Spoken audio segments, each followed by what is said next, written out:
We're still making an assessment of the full damage. We were able to retrieve some records, and the team is already on site trying to salvage those records.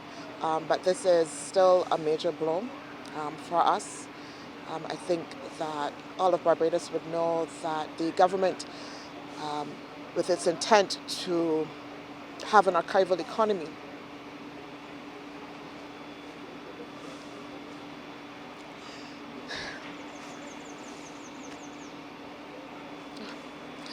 like I said, an emotional morning. A visibly shaken Dr. Chantel Monroe Knight speaking to the media immediately after rushing to the scene of the fire that destroyed a number of the records housed in Building D of Barbados' Department of Archives at Lazaretto, Black Rock. Minister of Home Affairs and Information, the Honorable Wilfred Abrams, while lamenting the incident, sang the praises of the Barbados Fire Department for its quick response and good work in containing the fire.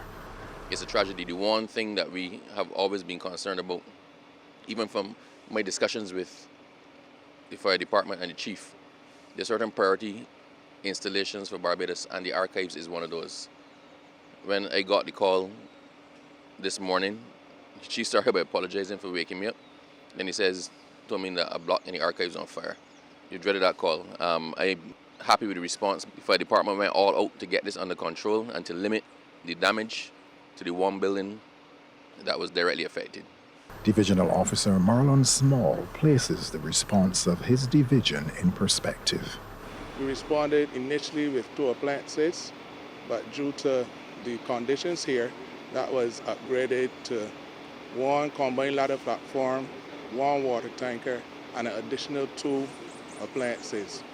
A total of 23 officers were engaged in bringing this fire under control.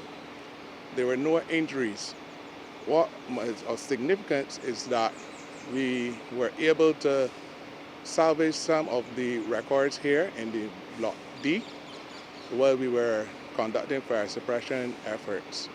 And Chief Archivist Ingrid Thompson lists a number of the records that were destroyed. We were able to salvage some records, but the majority of the records were destroyed. And some of these records included vestry records, city council records, records of the mental hospital and general hospital, and so on.